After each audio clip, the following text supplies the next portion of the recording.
Selamat berjumpa kembali dalam layanan audio Sahabat Seperjalanan. Hari ini adalah hari Minggu 8 Juni 2025. Tema renungan saat teduh kita dengan judul Roti Tidak Beragi. Firman Tuhan terambil dalam 1 Korintus 5 ayat yang ke-6 sampai dengan ke-8. Kebengkahanmu tidak baik, tidak tahukah kamu bahwa sedikit ragi menghamirkan seluruh adonan? Buanglah ragi yang lama, supaya kamu memang menjadi adonan yang baru, sebab kamu memang tidak beragi, sebab anak domba Paskah kita juga telah disembelih, yaitu Kristus. Karena itu marilah kita berpesta, bukan dengan ragi yang lama, bukan juga dengan ragi keburukan dan kejahatan, tetapi dengan roti yang tidak beragi, yaitu kemurnian dan kebenaran. Mari kita berdoa.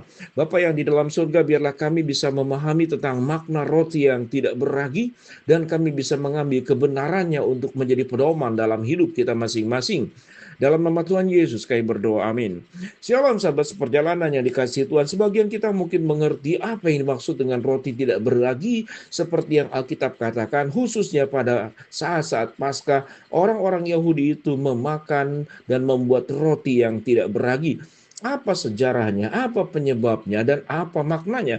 Sahabat seperjalanan yang dikasihi Tuhan, sejarahnya adalah roti tidak beragi, itu mengingat bagaimana bangsa Israel tatkala keluar dari Mesir, kemudian dia terburu-buru untuk bisa membawa roti di dalam perjalanan, sehingga tidak punya kesempatan waktu untuk melakukan, katakanlah mencampur dengan ragi dan menunggu untuk pengembangannya atau terjadinya fermentasi atau roti supaya berkembang.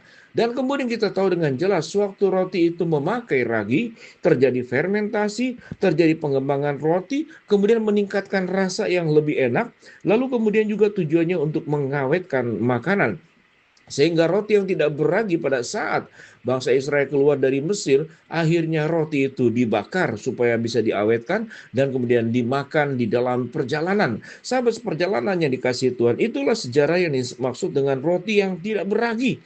Kalau kita belajar kepada aspek-aspek lain, apa yang dimaksud dengan roti yang tidak beragi? Mengingat roti yang beragi khususnya itu menimbulkan rasa pengembangan. Jadi ada sesuatu yang indah yang ada di dalamnya.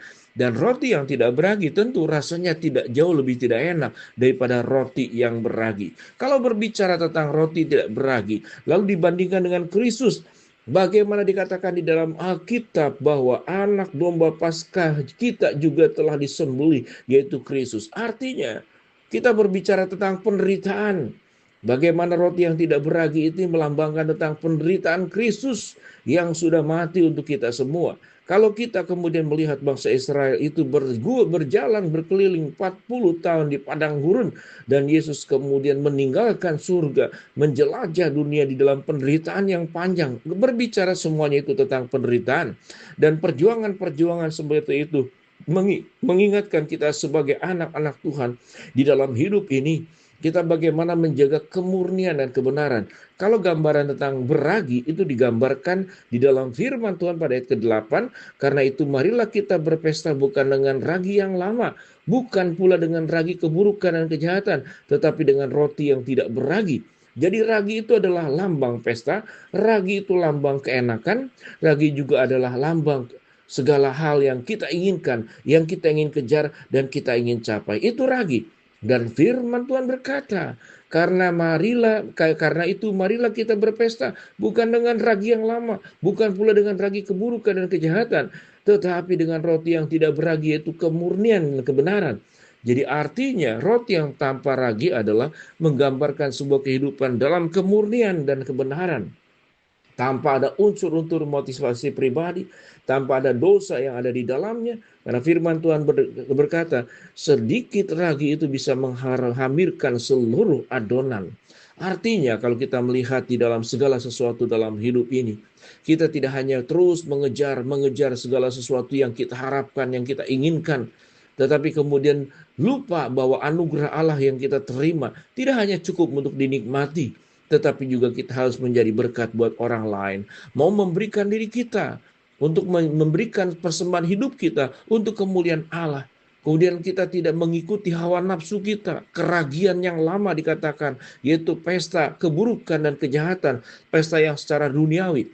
Itu digambarkan sebagai ragi. Artinya ragi berarti melepaskan seluruh dosa-dosa hawa nafsu yang memang kelihatannya indah sewaktu kita menjalankannya, kita melakukannya. Tapi itu adalah perbuatan yang tidak sesuai dengan kebenaran firman Allah. Sehingga firman Tuhan berkata di dalam suasana Paskah yang dilakukan oleh bangsa Israel, yang dilakukan oleh kita, bahwa kita adalah roti yang tidak beragi. Artinya kehidupan kita harus penuh dengan kemurnian dan kebenaran.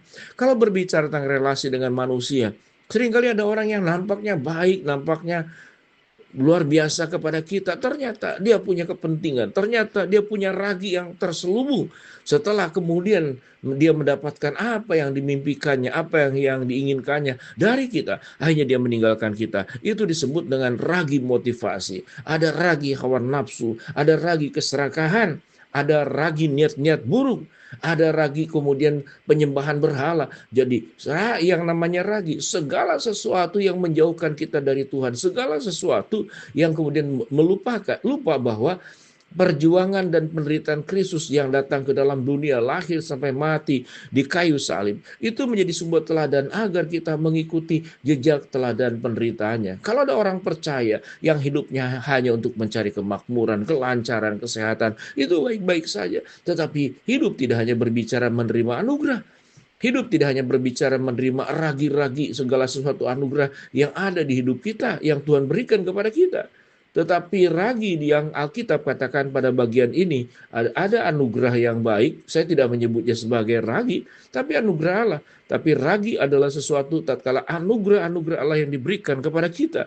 Kita salah gunakan untuk perbuatan dosa. Kita salah gunakan untuk kemudian menciderai orang-orang yang kita kasihi. Kita menjadi orang yang tidak setia. Kita tahu dengan jelas uang itu mungkin juga gambarannya tentang ragi. Kalau uang bisa digunakan dengan baik menjadi kemuliaan Allah. Tapi kalau uang dipakai untuk berbuat dosa, untuk menipu orang lain, untuk kemudian membeli orang lain, mengajak orang lain untuk melakukan perbuatan-perbuatan buruk, dipakai untuk hanya berpesta pora secara duniawi. Sementara anugerah Allah yang sudah Tuhan berikan kepada kita, bukankah itu hanya titipan Allah yang kita harus gunakan dan kita pertanggungjawabkan di hadapan Tuhan untuk dikembalikan kepada kemuliaan Allah. Kita bisa berpesta, menghabiskan uang untuk hobi dan kesenangan kita. Tetapi waktu kita memberikan perpuluhan kepada Tuhan, seakan-akan itu terlalu mahal, itu terlalu besar, itu terlalu tinggi. Pada akhirnya kemudian kita tidak pernah melakukannya. Sahabat seperjalanan, ragi yang di dalam Alkitab pada bagian ini adalah keberdosaan yang firman Tuhan katakan jelas-jelas pada ayat yang ke-8, karena itu marilah kita berpesta bukan dengan ragi yang lama, bukan pula dengan keburukan dan kejahatan, tetapi dengan roti yang tidak beragi, yaitu kemurnian dan kebenaran. Sahabat seperjalanan, biarlah kita terus membersihkan pikiran perasaan kita dari ragi-ragi yang lama. Biarlah kita juga menjaga mulut kita dari ragi yang lama, sehingga ucapan kita adalah ucapan yang memberkati, bukan ucapan yang menyakiti. Biar langkah kaki kita juga ada meninggalkan ragi-ragi yang lama, sehingga kita tidak pergi ke tempat-tempat perbuatan jahat itu dilakukan. Tangan kita pun dimurnikan, pikiran, perasaan. Seluruh aspek hidup kita sebagaimana dalam Roma 12 ayat 1 sampai dengan kedua, kita mempersembahkan tubuh kita sebagai persembahan yang hidup, yang kudus dan yang berkenan kepada Allah. Karena kita menjadi roti yang tidak beragi, yaitu kemurnian dan kebenaran. Mari sahabat seperjalanan berjuang menjadi hidup orang-orang percaya sebagai roti yang tidak beragi. Mari kita berdoa. Bapa dalam surga, terima kasih buat kebenaran firman Allah yang kami pelajari. Hamba-Mu berdoa buat sahabat seperjalanan yang sakit, Tuhan jamah sembuhkan. Sahabat seperjalanan yang sedang menghadapi masalah, Tuhan bukakan jalan. Sahabat seperjalanan yang sedang berdoa mengharapkan sesuatu, Tuhan kabulkan dengan cara dan waktu Tuhan yang terbaik. Di dalam nama Tuhan Yesus kami berdoa. Amin.